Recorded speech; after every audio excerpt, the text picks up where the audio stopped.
Shalom warga kerajaan, saya sampaikan minggu yang lalu bagaimana kita tidak bisa berperang tanpa punya strategi.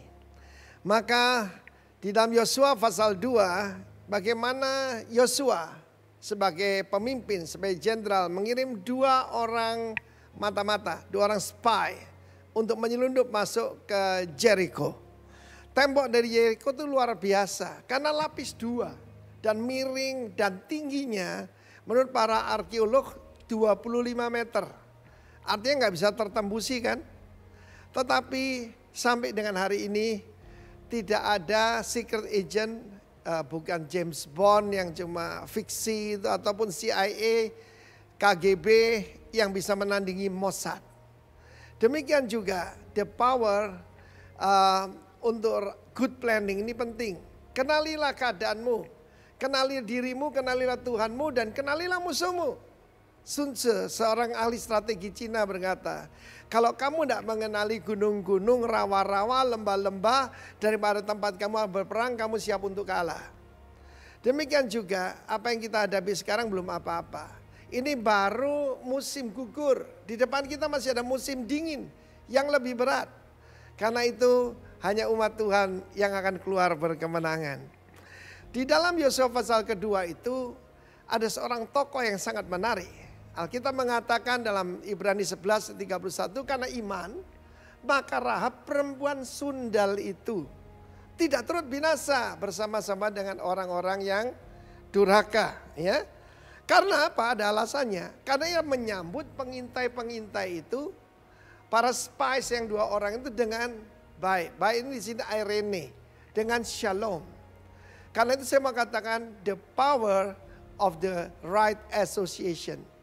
Kelihatannya dia yaitu dianggap pengkhianat mungkin oleh bangsanya. Dia memberikan insight, bahkan dia memberitahu apa yang dialami oleh bangsa mereka. Ketika kami mendengar bagaimana Allahmu membuka laut Teberau, membelah sungai Yordan, menghancurkan musuh-musuhmu yang jauh lebih besar. Bahkan itu ada Sihon dan Og, raksasa-raksasa, raja-raja Amori. Itu kamu bantai semua. Maka semangat kami sudah hilang. Hati kami meleleh dan spirit kami, semangat kami sudah nggak ada. Ini kabar yang sangat baik. The power of the right association. Saya sudah katakan berulang-ulang, ada yang lebih berbahaya daripada virus COVID-19. Anda akan melihat luar biasa kesaksian dari Bapak Pendeta Roni. Bagaimana dia diselamatkan daripada terdampak virus corona yang sangat berat. Itu bukti bahwa kuasa Tuhan itu tetap ada. Dan saya percaya nanti dia akan menulis buku tentang the healing worship. Puji nama Tuhan. Yang saya mau sampaikan kepada Anda, dengan siapa Anda bergaul, Anda menjadi seperti itu. Karena kita tahu ada pepatah berkata burung terbang dengan yang sama bulunya. Kita bergaul dengan orang yang cocok dengan kita. Pastikan kau bergaul dengan orang-orang benar. Kita melihat bagaimana Rahab merubah seluruh hidupnya. Bahkan dia tercatat di dalam silsilah daripada Yesus Kristus, daripada King David. Karena salah satu pengintai yang dia selamatkan itu dari catatan sejarah-sejarah itu adalah Salmon. Salah seorang pemimpin dari suku Yehuda yang dia terima dengan Irene, dengan shalom itu. Karena itu the power of the right association. Bergaullah dengan orang-orang benar. Jangan bergaul dengan pendusta, pembohong, dan juga orang-orang cabul. Rahab merubah nasibnya. God bless you warga kerajaan. Amin. Shalom, selamat sore Bapak Ibu, saudara-saudara sekalian. Kita akan segera memulai ibadah kita pada sore hari ini. Mari kita satukan hati kita sama-sama naikkan doa kita secara bersama-sama sebagai tubuh Kristus, dan kita naikkan doa kita kepada Tuhan. Mari kita berdoa. Bapa, kami mengucap syukur untuk sore hari ini. Engkau mengumpulkan kami, Engkau membuat kami, memampukan kami bisa mengikuti ibadah secara online pada sore hari ini Bapa. Kami bersyukur atas pemeliharaan-Mu, atas anugerah-Mu dalam hidup kami. Kami ada sebagaimana kami ada saat ini semua hanya oleh karena kasih karunia-Mu ya Tuhan yang memampukan kami. Sore hari ini kami mau menyatukan hati kami mau berdoa untuk bangsa dan negara kami bersyukur untuk bangsa dan negara kami bersyukur untuk pemerintah kami, mulai dari pemerintah yang pusat yang tertinggi yaitu Bapak Presiden, Bapak Wakil Presiden kami, beserta para menteri yang membantu ya Tuhan. Kami sungguh bersyukur untuk setiap daripada mereka, Engkau telah tetapkan, Engkau telah tentukan mereka ya Bapa. Bapa, kami berdoa kiranya Engkau tolong mereka, berikan hikmat-Mu kepada mereka dalam mengatur segala sesuatu di negara ini, bangsa ini, membuat segala keputusan yang terbaik bagi bangsa kami ya Tuhan. Berikan mereka juga motivasi yang senantiasa benar untuk melakukan segala tugas dan tanggung jawab mereka ya Bapa. Perlindungan-Mu, kesehatan-Mu atas mereka ya Tuhan. Kami juga berdoa untuk pemerintah-pemerintah daerah yang ada ya Tuhan, khususnya pemerintah di kota Tangerang dan Banten ya Bapa. Bapa, kami berdoa juga Engkau jagai pemerintah kami, gubernur yang ada, wali kota yang ada, Engkau jaga ya Tuhan kesehatan mereka, Engkau mau tolong mereka dalam melakukan segala tugas dan tanggung jawab mereka. Berikan hikmat-Mu Tuhan dan motivasi yang benar dalam melakukan tugas dan tanggung jawab mereka. Saat ini kami juga mau berdoa untuk gereja-gereja-Mu ya Tuhan dimanapun berada. Kami berdoa kiranya gereja-Mu ini boleh menjadi mercusuar, menjadi berkat dimanapun mereka berada. Gereja-gereja-Mu boleh selalu ingat bahwa Yesus Kristus adalah kepala daripada gereja. Dan gereja-gereja-Mu boleh ya Tuhan melalui hamba-hambanya boleh memberitakan kebenaran sesuai dengan kebenaran firman-Mu saja ya Tuhan. Bapak, kami berdoa untuk Rock Ministry, kami bersyukur untuk naungan kami yaitu Rock Ministry. Kami berdoa untuk Pak Timotius Arifin sebagai gembala senior dan Pak Roni Daud Simeon sebagai gembala Jabodetabek ya Bapak. Bapak, kami berdoa kiranya Kau berikan mereka hikmat-Mu agar mereka bisa semakin mengenal Engkau dengan benar. Mereka bisa beroleh hikmat untuk memimpin, untuk melayani semua pelayanan yang dipercayakan di bawah mereka ya Bapak. Engkau tolong ya Tuhan keluarga mereka, untuk istri mereka, untuk Pak Roni, untuk anak-anaknya juga ya Bapak. Kesehatan, kekuatan senantiasa ya Tuhan ada atas mereka ya Bapak. Bapak, sore hari ini juga kami berdoa untuk gembala kami di GBI Rock Karawaci, untuk Pastor Doni beserta dengan keluarganya. Bapak, Kau mau tolong ya Tuhan. Kau berikan hikmat-Mu pada Pastor Doni ya Tuhan dalam menggembalakan jemaat yang ada di tempat ini ya Bapak.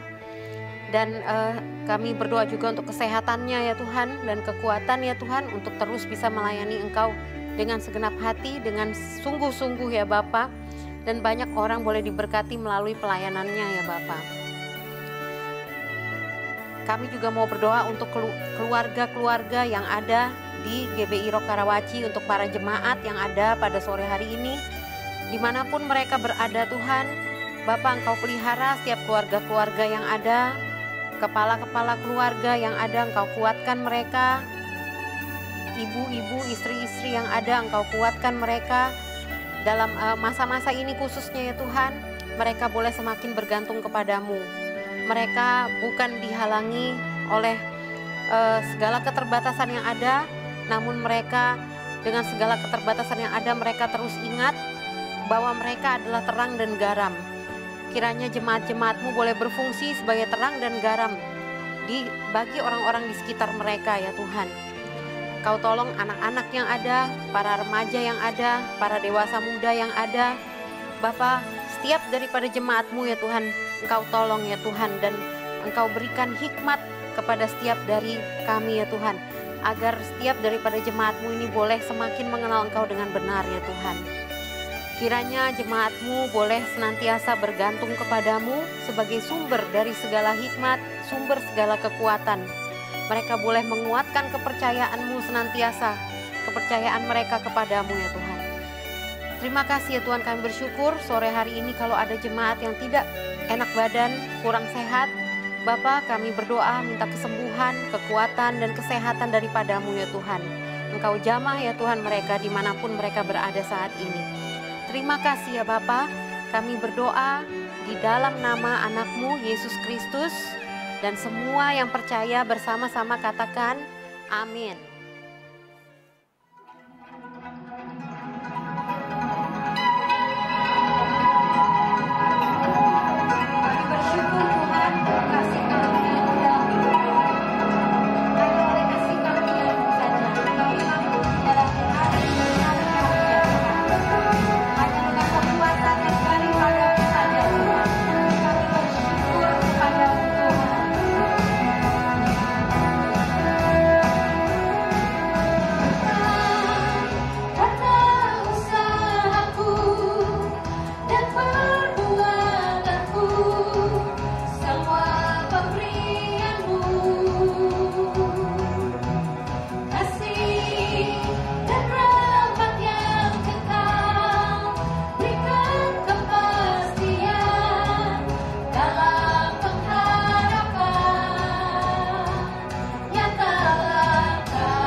Shalom, selamat malam saudara-saudara. Hari ini kita berjumpa lagi. Saya percaya Anda dalam keadaan baik-baik, sehat, dan dipelihara Tuhan. Dan saya juga percaya kita terus melaksanakan, mengikuti aturan pemerintah untuk tidak kemana-mana. Kita menjaga jarak dan juga kita kalau keluar pakai masker, ya, dan tidak masuk dalam kumpulan orang banyak. Baik saudara, malam hari ini kita akan melanjutkan pembahasan kita yang kemarin dari Yohanes 5 ayat 1 sampai dengan ayat yang ke-18 yang kita sudah sempat bahas sampai dengan ayat ke-9, yaitu tentang seseorang yang 38 tahun dia lumpuh dan disembuhkan oleh Yesus. Baik, sebelum kita mulai, mari kita sama-sama berdoa. Bapa, kami mengucap syukur pada sore hari ini. Terima kasih buat penyertaan Tuhan dalam kehidupan kami. Terima kasih Engkau menyertai kami. Engkau tidak pernah meninggalkan kami. Engkau memberikan kami kekuatan, damai sejahtera, sukacita, sehingga kami bisa menghadapi semua yang sedang terjadi hari ini dengan tetap percaya kepada Tuhan, tetap bersyukur buat segala sesuatu yang terjadi. Karena nama Tuhan ialah yang layak untuk ditinggikan dan dipercaya. Terima kasih Bapak malam hari ini. Biar Roh Kudus tolong kami semua supaya kami boleh mengerti kebenaran firman, dan terlebih dari itu kami juga dapat melakukan kebenaran firman itu dalam kehidupan kami. Supaya yang ditinggikan adalah nama-Mu semata ya Bapak. Kami bersyukur sekali lagi, dan dalam nama Tuhan Yesus kami berdoa. Amin. Baik, sebelum kita mulai, saya mengharapkan saudara menyiapkan alat-alat tulis ya. Dan kertas, Alkitab saudara bisa dibuka. Kita akan membaca beberapa ayat malam hari ini, supaya kita melihat ada sesuatu yang akan Tuhan nyatakan buat kita. Sebelumnya mari kita buka kembali dalam Yohanes 5. Nanti saya akan bantu untuk membaca ayat 1 sampai dengan ayat yang ke-18. Kita buka Yohanes 5. Ayat 1 sampai dengan ayat yang ke-18. Ya, silakan Sam. Yohanes 5 ayat 1 sampai 18. Penyembuhan pada hari Sabat di kolam Bethesda. Sesudah itu ada hari raya orang Yahudi dan Yesus berangkat ke Yerusalem. Di Yerusalem dekat pintu gerbang domba ada sebuah kolam yang dalam bahasa Ibrani disebut Bethesda. Ada 5 serambinya.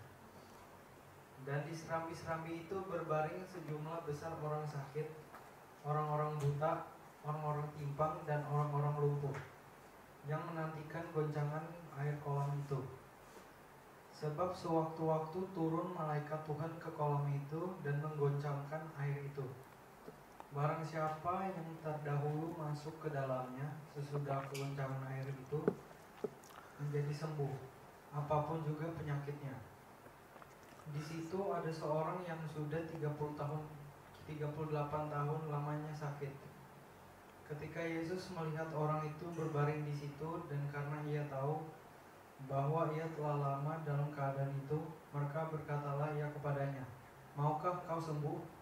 Jawab orang sakit itu kepadanya, "Tuhan, tidak ada orang yang menurunkan aku ke dalam kolam itu apabila airnya mulai goncang. Dan sementara aku menuju ke kolam itu, orang lain sudah turun mendahului aku."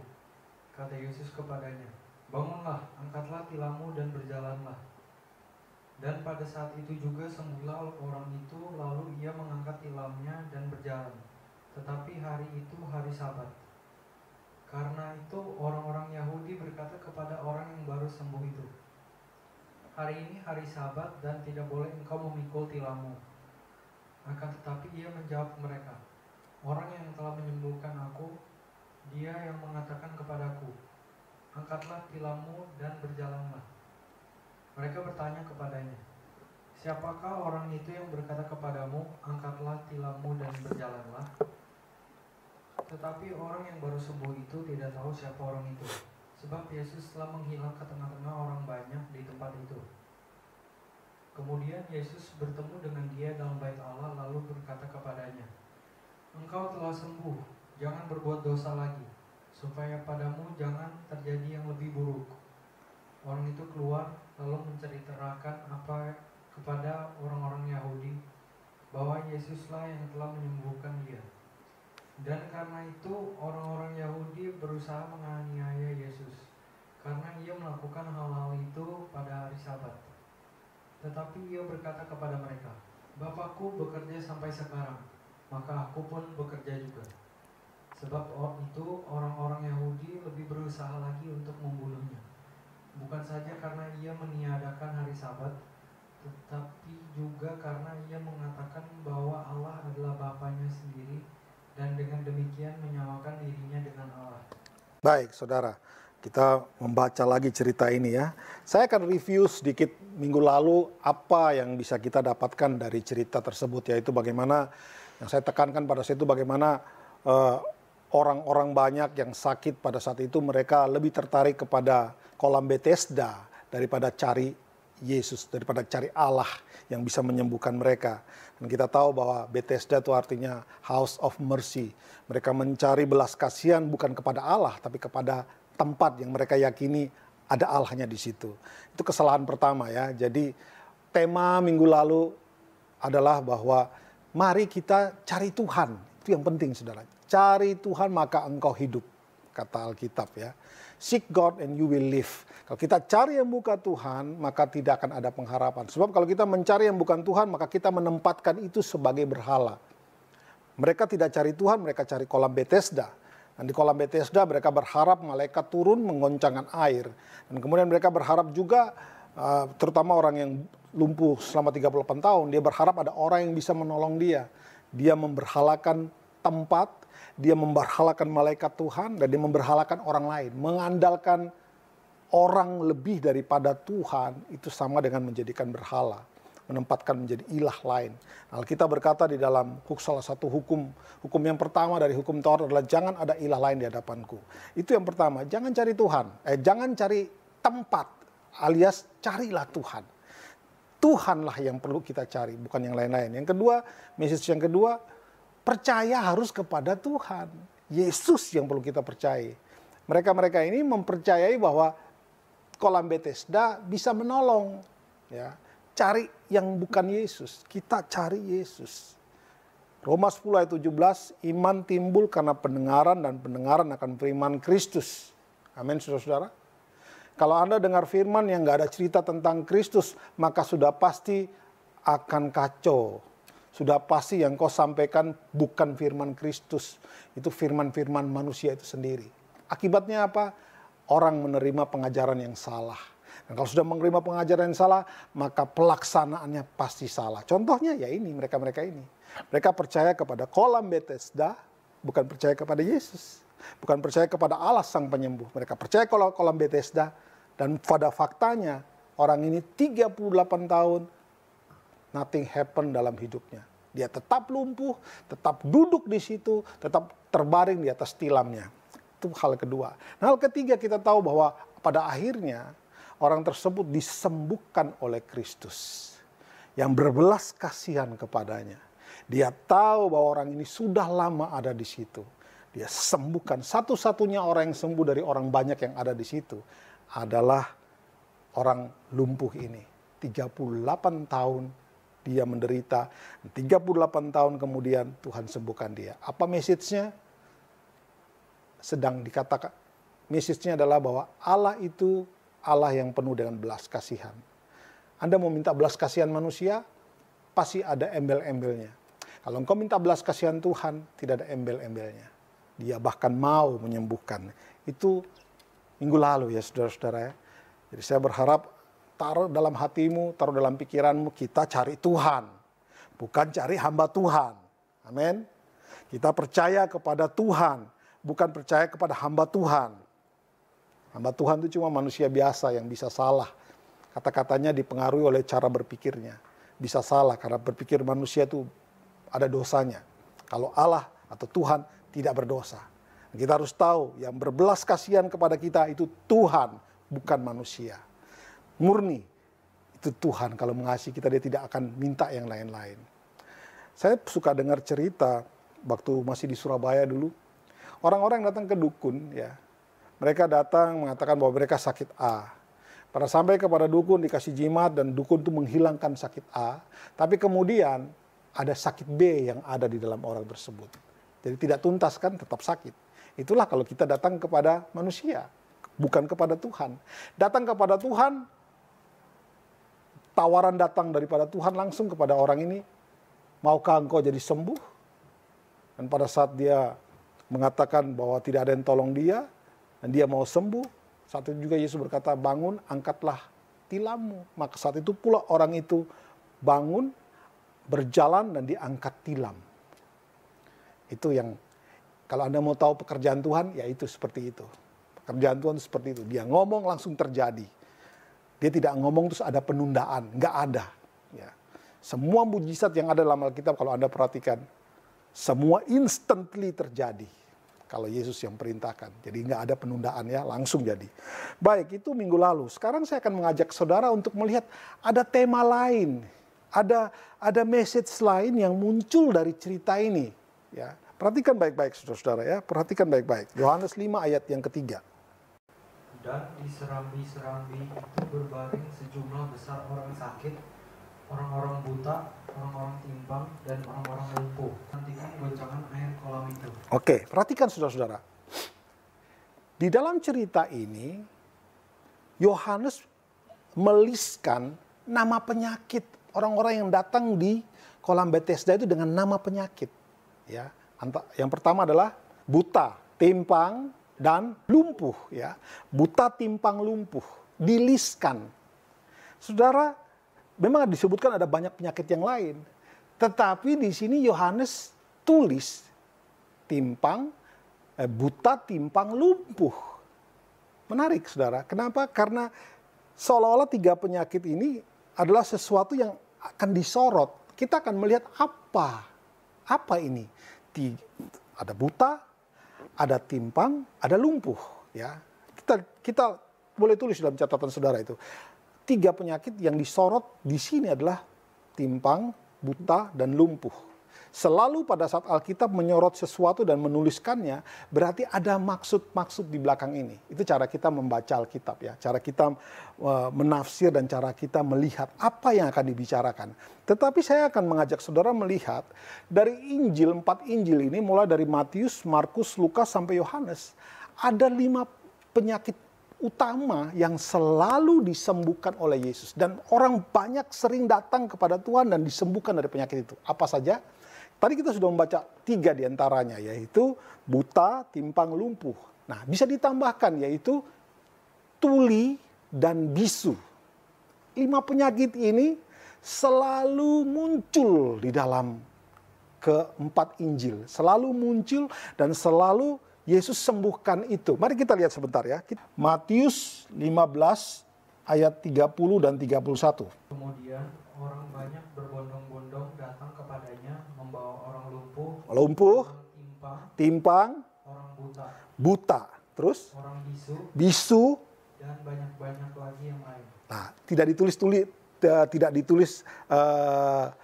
tulinya kan? Tapi saudara lihat di list. Ada juga kata-kata banyak penyakit yang lain, tapi tidak disebutkan. Saudara perhatikan, kalau Alkitab meliskan sesuatu, berarti ada sesuatu di situ yang bisa kita pelajari, yang bisa kita teliti. Coba kita lihat mengenai tuli. Coba lihat tuli. Tuli kita baca di dalam Matius 11 ayat yang 5. Coba, Matius 11 ayat yang kelima. Orang buta melihat. Orang lumpuh berjalan. Orang kusta menjadi tahir. Orang tuli mendengar. Orang mati dibangkitkan. Dan kepada orang miskin diberitakan kabar baik. Oke, di sini tertulis tuh. Mulai diulang lagi kan, ada buta melihat, lumpuh berjalan, ditambahkan ada kusta. Kemudian ditulis lagi ada tuli. Perhatikan ya saudara ya. Kita lihat lagi coba. Sebentar, kita buka di dalam Markus 7 ayat 32. Markus 7 ayat 32. Coba. Di situ orang membawa kepadanya seorang yang tuli dan yang gagap dan yang memohon kepadanya. Oke. Supaya ia meletakkan tangannya di atas orang itu. Ya, lihat tuli dicantumkan di situ saudara ya. Tuli dan gagap. Coba sekarang kita buka ayat 37-nya coba dibaca. Mereka takjub dan tercengang dan berkata, ia menjadikan segala-galanya baik. Yang tuli dijadikannya mendengar. Tuli mendengar. Yang bisu dijadikannya berkata-kata. Bisu berkata-kata. Udah, oke. Lihat kan diulang-ulang terus kan. Apa yang diulang-ulang? Lihat, ada buta, timpang, lumpuh, tuli, bisu, diulang-ulang. Coba kita lihat sebentar di dalam Lukas 5 ayat 25. Lukas 5 ayat yang ke-25. Dan seketika itu juga bangunlah ia di depan mereka, lalu mengangkat tempat tidurnya dan pulang ke rumahnya sendiri sambil memuliakan Allah. Oke, ini orang lumpuh ceritanya ya saudara-saudara ya. Oke, saya ingin mengajak saudara memperhatikan tadi. Buta, timpang, lumpuh, tuli, dan bisu. Kelima penyakit ini itu yang paling sering ada dan sering disembuhkan Yesus. Yesus selalu menyembuhkan itu. Orang-orang yang datang selalu disembuhkan dari kelima penyakit ini. Memang ada kusta, memang ada demam seperti mamanya Petrus. Memang juga ada orang mati dibangkitkan. Tetapi kalau kita melihat cerita di sini dalam Alkitab ini, banyak sekali orang buta, timpang, lumpuh, tuli, dan bisu. Ini paling sering datang. Menarik kan saudara-saudara? Oke, kita melihat sekarang begini. Dari orang-orang yang disembuhkan tadi ya, selalu membentuk satu pola. Yang disembuhkan tadi entah itu buta, entah itu tuli, entah itu bisu, entah itu timpang atau lumpuh, selalu ada membentuk pola. Saya tidak akan menguraikan ayat-ayatnya semua. Saya ambil contoh di orang buta ya. Saudara perhatikan, ada satu pola yang terbentuk dari setiap mujizat yang dilakukan oleh Tuhan Yesus. Coba kita lihat. Di dalam Matius 9 ayat 27 sampai dengan ayat yang ke-31. Yesus menyembuhkan mata dua orang buta. Iya. Ketika Yesus meneruskan perjalanannya dari sana, dua orang buta mengikutinya sambil berseru-seru dan berkata, "Kasihanilah kami, hai anak Daud." Iya. Setelah Yesus masuk ke dalam sebuah rumah, datanglah kedua orang buta itu kepadanya, dan Yesus berkata kepada mereka, "Percayakah kamu bahwa aku dapat melakukannya?" Mereka menjawab, "Ya Tuhan, kami percaya." Lalu Yesus menjamah mata mereka sambil berkata, "Jadilah kepadamu menurut imanmu." Maka meleklah mata mereka, dan Yesus pun dengan tegas berpesan kepada mereka, katanya, "Jagalah supaya jangan seorang pun mengetahui hal ini." Tetapi mereka keluar dan memasyurkan dia di seluruh daerah itu. Perhatikan ya. Mereka sembuh. Ayat 31 mengatakan, ayat 30 dulu mengatakan Yesus larang mereka untuk berbicara tentang hal ini. Tapi ayat 31 mereka keluar dan mereka memasyurkan nama Yesus ya. Disembuhkan, ujungnya memasyurkan nama Tuhan. Dapat kesembuhan, dapat mujizat, memasyurkan nama Tuhan ya. Coba lihat ini. Ada pola kan? Oke. Coba kita lihat ayat berikutnya supaya saudara lebih jelas. Lukas 18 ayat yang ke-43. Dan seketika itu juga melihatlah ia, lalu mengikuti dia sambil memuliakan Allah. Seluruh rakyat melihat hal itu dan memuji-muji Allah. Nah, perhatikan saudara. Ayat 42, "Melihatlah engkau, imanmu telah menyelamatkan engkau. Seketika juga ia melihat, lalu mengikuti dia sambil memuliakan Allah. Seluruh rakyat melihat hal itu dan memuji-muji Allah." Perhatikan, ada pola. Sembuh, memuji Allah. Sembuh, menyaksikan kebaikan Allah. Sembuh, apalagi? Dikatakan tadi, setelah sembuh memuliakan Allah. Rakyat melihat hal itu, memuji dan memuji-muji Allah. Dia sembuh, dia tunjukkan kepada orang banyak, dia saksikan bagaimana dia sembuh. Akhirnya orang banyak, rakyat yang melihat pun memuji-muji Allah. Polanya jelas ya. Sembuh, bersaksi. Sembuh, meninggikan nama Tuhan. Ujungnya orang lain melihat itu, mereka pun meninggikan nama Tuhan. Coba kita lihat sekarang di dalam, kembali ke dalam Yohanes 5 tadi. Kita lihat bagaimana dengan orang lumpuh ini. Apakah dia juga melakukan hal yang sama? Coba kita lihat sebentar. Apakah dia juga melakukan hal yang sama? Yohanes 5 ayat yang kita baca ayat yang ke-9, 10, 11, kemudian 14 dan 15. Kita kembali ke situ, Yohanes 5 ayat 9. Oke, baca Sam. 9, 10, 11. Dan pada saat itu juga sembuhlah orang itu, lalu ia mengangkat tilamnya dan berjalan. Tetapi hari itu hari Sabat. Ya, oke. Karena itu orang-orang Yahudi berkata kepada orang yang baru sembuh itu, hari ini hari Sabat dan tidak boleh engkau memikul tilammu. Terus, Akan 11. tetapi ia menjawab ke mereka, orang yang telah menyembuhkan aku, dia yang mengatakan kepadaku, angkatlah tilammu dan berjalanlah. Stop situ. Perhatikan ayat 10 ya. Ayat 9 dia sembuh, mengangkat tilamnya dan berjalan. Kemudian dikatakan ayat 10, karena itu orang-orang Yahudi berkata kepada orang yang baru sembuh itu. Setelah dia sembuh, dia nampakkan diri ke orang lain nggak kira-kira? Dia nampakkan diri. Menampakkan diri dan dia ada bersaksi di situ. Dia kasih, walaupun dia nggak tahu yang sembuhkan dia siapa itu tadi.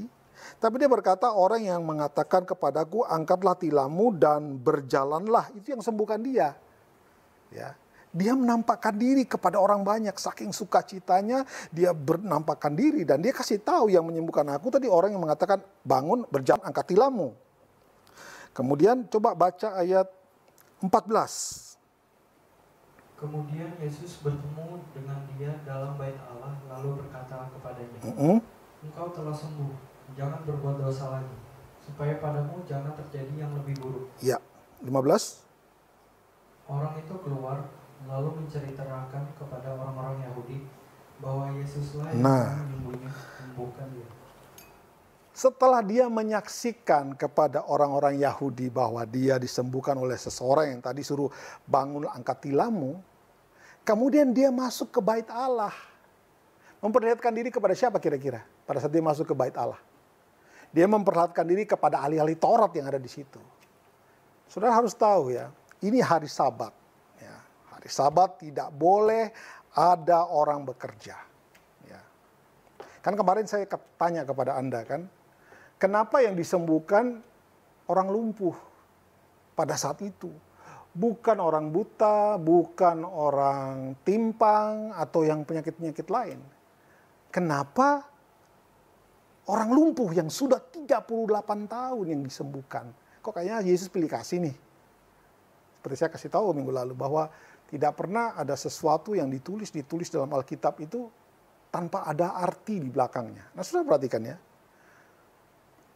Adat Yahudi itu begitu mengerikan, saudara-saudara ya. Orang ini sangat berani dan menantang maut, kira-kira begitulah ya. Atau saya kasih gambaran begini.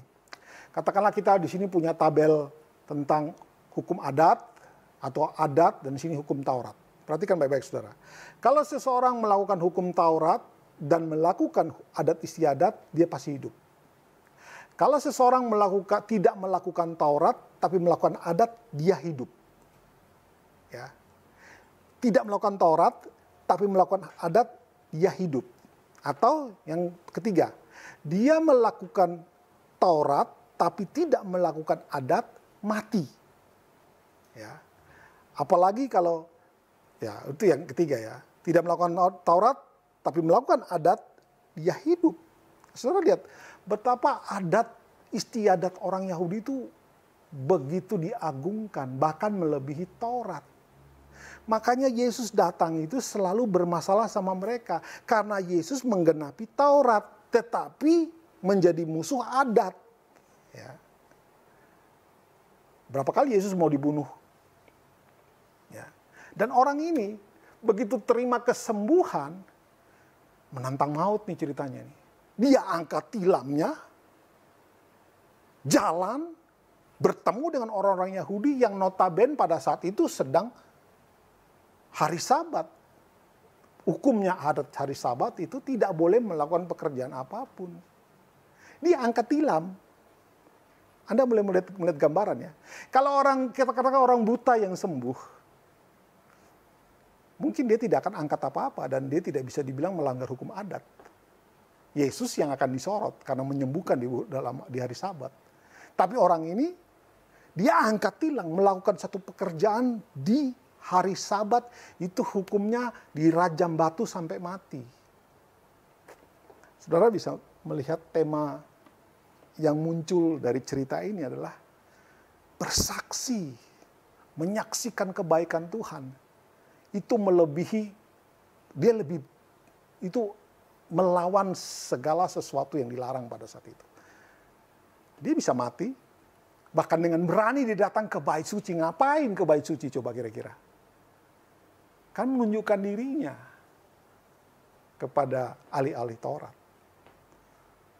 Tapi dia nggak dihukum mati. Malah mereka salahkan Yesus, kan ceritanya begitu.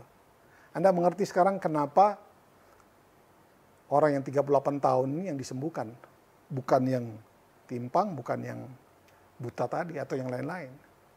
Karena orang ini memang sengaja dipilih oleh Tuhan. Dia sudah 38 tahun begitu menderita. Dan Tuhan Yesus sengaja pilih hari Sabat. Di mana pada saat dia sembuhkan orang ini, dia berjalan, dia angkat tilamnya, dia bekerja di hari itu. Yang sudah pasti melanggar hukum adat, dia harusnya mati. Berapa banyak dari kita mendapat kebaikan Tuhan tutup mulut saja. Tidak melakukan apa-apa. Berapa banyak dari kita terima kebaikan Tuhan, simpen buat diri gue aja. Kita perlu belajar, saudara. Saya yakin tema ini penting. Menyaksikan kebaikan Tuhan itu perlu keluar dari dalam hidup kita, saudara-saudara. Menyaksikan kebaikan Tuhan itu bukan cuma hanya tentang berbicara ya. Tentang bersaksi tentang Yesus, tapi juga melakukan sesuatu yang Tuhan lakukan dalam hidupmu. Kebaikan-kebaikan yang sama yang kita lakukan buat orang lain. Ini tema-tema penting, saudara-saudara. Di dalam kesembuhan ini, dalam cerita ini, sudah kita pelajari 4 tema. Yang pertama tadi adalah cari Tuhan, bukan cari tempat. Atau bukan cari rumah Tuhan, bukan cari hamba Tuhan. Kedua, tema yang berikut yang menarik adalah percaya kepada Yesus, bukan percaya kepada yang lain-lain. Ketiga, kita akan temukan message yang penting adalah Tuhan itu yang berbelas kasihan kepada kita. Setelah Anda menerima belas kasihan, muncul tema berikut ini, yaitu bersaksi. Bukan di rumah aja. Kita perlu keluar, saudara-saudara, dari nyaman. Orang ini mempertaruhkan nyawanya. Dia berani keluar di hari Sabat, dia angkat, dia nggak peduli. Tuhan sudah menyembuhkan dia dari sakit selama 38 tahun.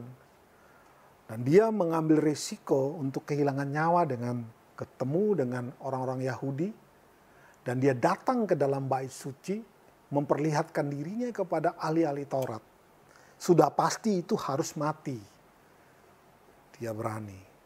Demi supaya nama Tuhan disaksikan, demi supaya dia menyaksikan kepada orang lain betapa Allah itu, Allah yang selama ini dicari oleh mereka.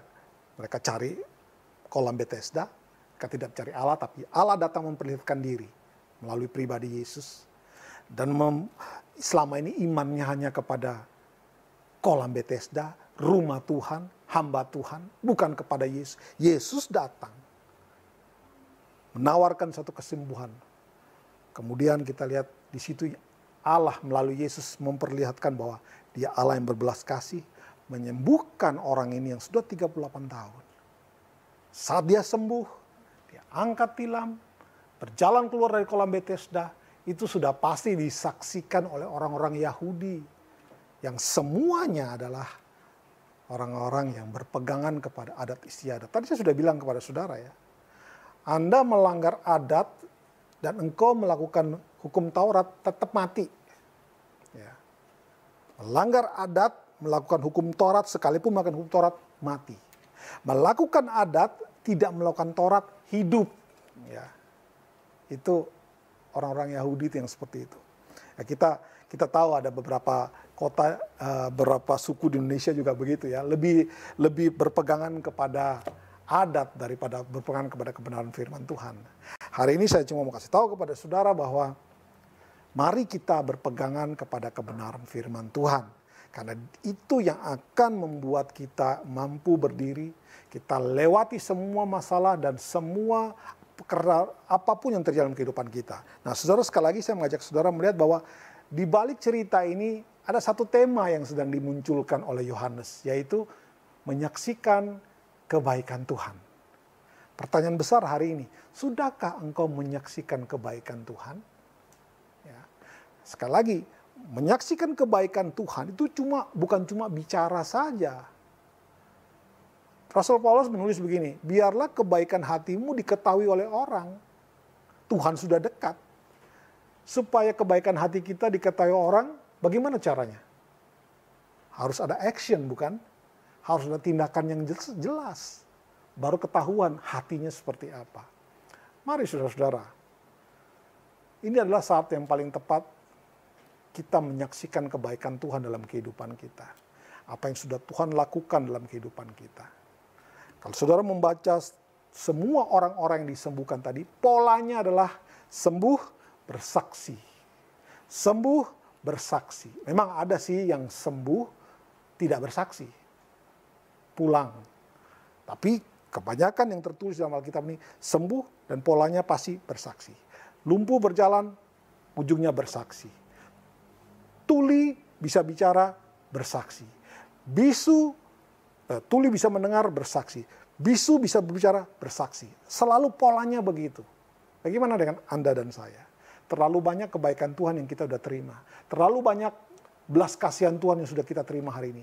Jangan hidup egois. Engkau harus keluar dari zona nyaman.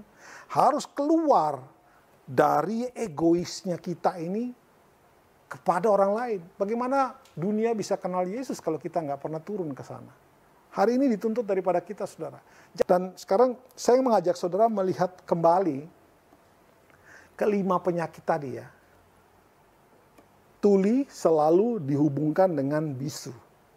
Buta selalu berkaitan dengan berjalan, atau buta berkaitan dengan yang timpang atau lumpuh. Nah, saudara lihat, apa yang menarik di sini?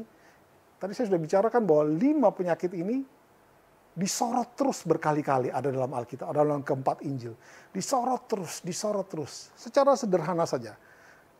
Tadi saya sudah kasih tahu juga bahwa kalau Alkitab menyorot sesuatu berkali-kali berarti ada pesan Tuhan yang penting di sini. Nah, kalau kita melihat kembali ya, tuli itu bukan saja bicara tentang tuli secara fisik. Tuli karena dari lahir tuli, atau mungkin pada saat tadinya nggak tuli, terus kena penyakit, dia tuli akhirnya. Melihatnya begini hari ini, tuli secara rohani apa sih itu? Tuli seperti rohani, secara rohani. Apa hubungannya tuli dengan bisu? Apa hubungannya buta dengan timpang? Nah, kita lihat sini sebentar, saudara ya. Saya berharap saudara menangkap sesuatu yang penting di sana. Tuli berkaitan dengan pendengaran, betul kan? Bicara tentang pendengaran, maka kalau Anda ingat khotbah saya tentang shema. Shema artinya mendengar dengan atentif, kemudian taat. Kalau engkau punya permasalahan dengan pendengaranmu, maka pasti engkau salah dengar, salah nangkap. Dan pasti akan melakukan sesuatu yang Anda dengar tidak tepat sesuai dengan apa yang Tuhan mau. Saya pernah membawa contoh Raja Saul. Saul mendengar semua perintah yang disampaikan oleh Tuhan melalui Samuel, tetapi pada saat pelaksanaannya dia tidak melaksanakan sesuai dengan perintah. Ya. Disuruh bunuh Raja Agag, dia tidak bunuh, dia selamatkan. Disuruh tumpas semua kambing domba, dia tidak tumpas. Dia selamatkan yang gemuk-gemuk dengan alasan mau persembahkan kepada Tuhan. Betul kan itu ya? Dan Alkitab katakan, karena dia melaksanakan tidak sesuai dengan perintah Tuhan, dia dianggap tidak mendengar. Tuli rohani ini bahaya. Karena engkau tuli, maka tidak mungkin engkau bisa ngomong sesuatu tentang Tuhan. Tuli itu biasa berpasangan dengan bisu, saudara-saudara. Orang yang bisu yang nggak bisa ngomong karena dia nggak pernah dengar apa-apa. Nggak tahu mau ngomong apa. Betul kan? Memang ada bisu yang tidak dari lahir, tapi ada bisu yang dari lahir. Ada tuli yang dari lahir. Nah, tuli yang dari lahir ini pasti berkawanan dengan bisu. Karena dia nggak pernah dengar kata, mau ngomong apa. Perhatikan baik-baik, saudara.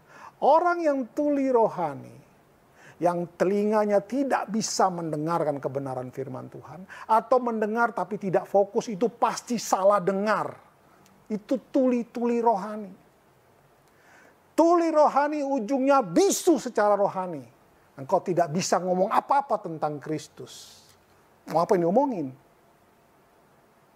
Karena tuli.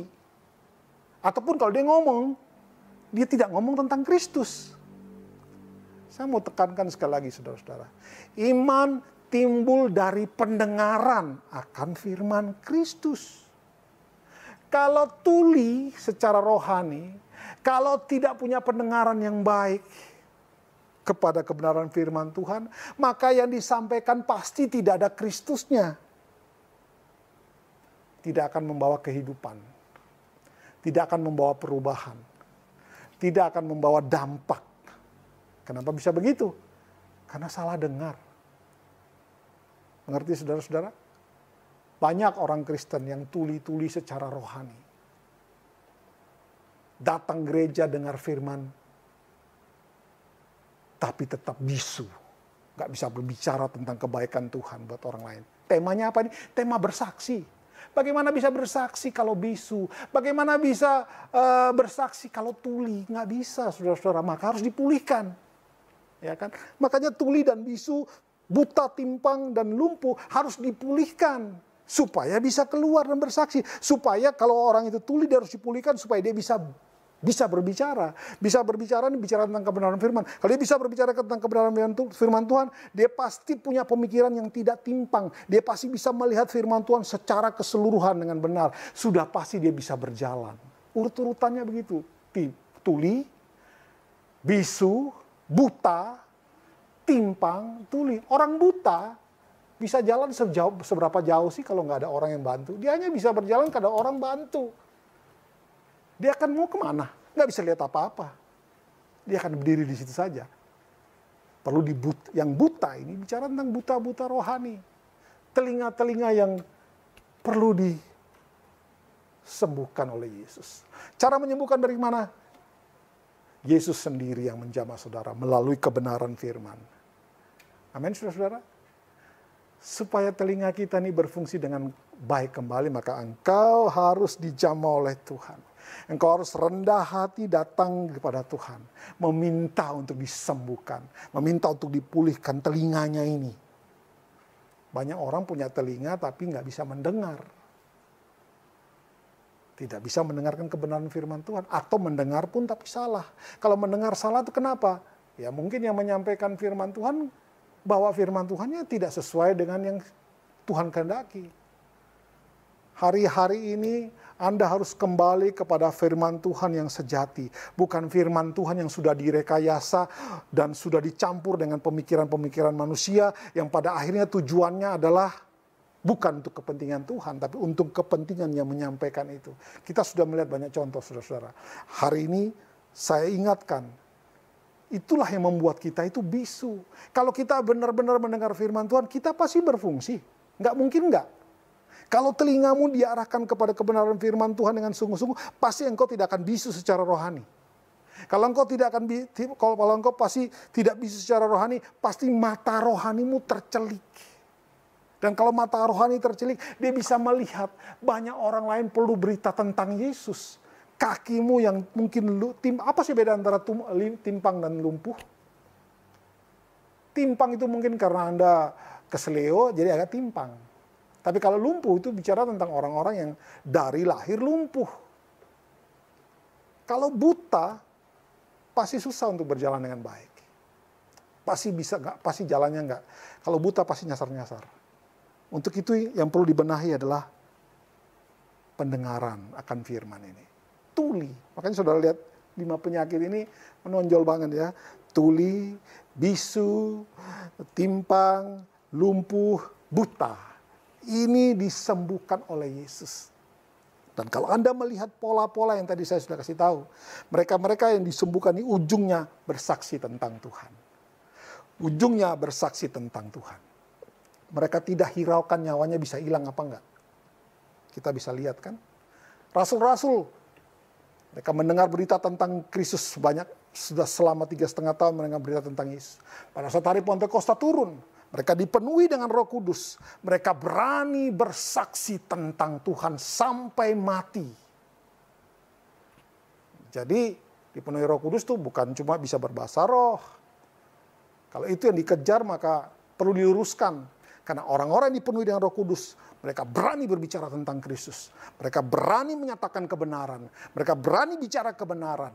Bahkan sampai mati pun mereka tidak takut. Karena mereka dipenuhi oleh Roh Kudus. Itu yang benar. Kalau dipenuhi Roh Kudus yang benar itu, bukan yang lain. Nah, saudara kembali lagi ke sini. Jadi kalau kita melihat hubungan-hubungannya, kalau tuli pasti nggak bisa ngomong. Kalau nggak bisa ngomong, kira-kira bisa jalan nggak? Nggak bisa juga.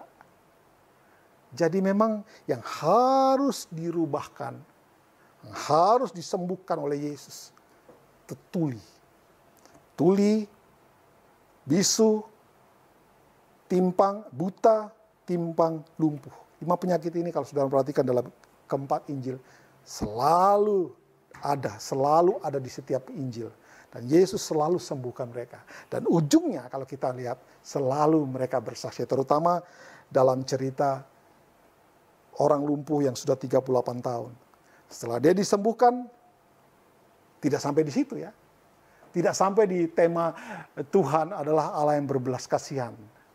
Kalau cuma sampai di tema itu, maka dia cuma akan berkata, terima kasih Tuhan pada saat di dalam kolam Bethesda, pulang diam-diam, masuk rumah, udah diam-diam. Tapi tidak. Dia pada saat dia disembuhkan, dia tahu dia tidak perlu cari manusia, dia cari Tuhan. Kedua, dia mendapatkan, dia tidak perlu mempercaya yang lain, dia cukup percaya kepada Yesus.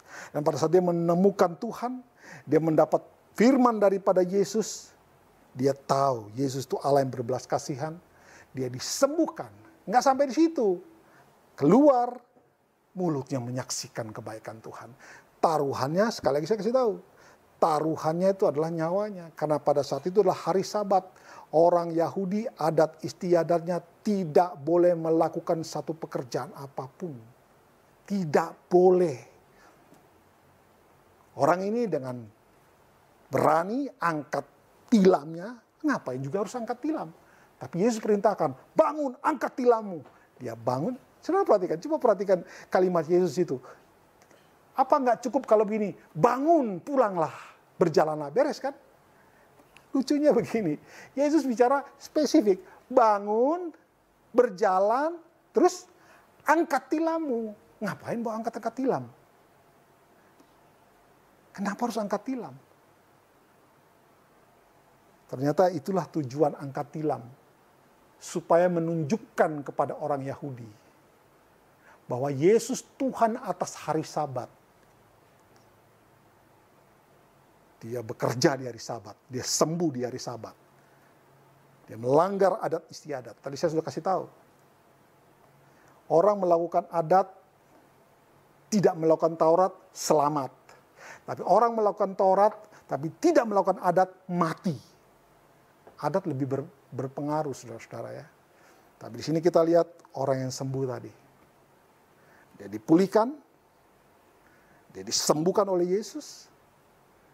Dia keluar, dia angkat tilam yang sudah dipakai tidur 38 tahun. Dia angkat, dia keluar, dia bicara kepada orang. Orang kenal ini kan orang yang 38 tahun tidur di kolam Bethesda. Gue sembuh nih. Nggak sampai di situ. Dia datang ke bait Allah. Dia tampakkan dirinya kepada para ahli Taurat. Ngapain ya? Ingat nggak waktu 10 orang kusta yang disembuhkan? Ya, masih ingat nggak? Pada saat mereka minta sembuh, ya kan? Yesus suruh apa kepada mereka? Perlihatkan dirimu kepada siapa? Kepada siapa? Ahli-ahli Taurat kan?